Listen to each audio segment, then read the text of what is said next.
gawa ito.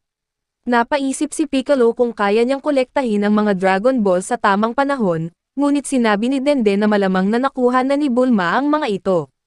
Tumungo si Piccolo sa Capsule Corporation para makipagkita kay Bulma, doon tinanggap ni Piccolo ang unang hiling at ipina-unlock kay Shenlong ang kanyang nakatagong potensyal.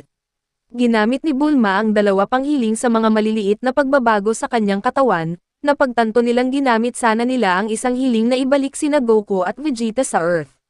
Nang sisihin siya ni Piccolo dahil dito, sinabi niya na hindi rin niya ito naisip, at tahimik na umalis si Piccolo pabalik sa Red Ribbon Base. At sa base, si Magenta at Carmine ay gumawa ng isang plano upang akitin si Gohan, dahil alam nilang may anak siyang babae, nagpasya silang kidnapin ito para akitin siya sa base.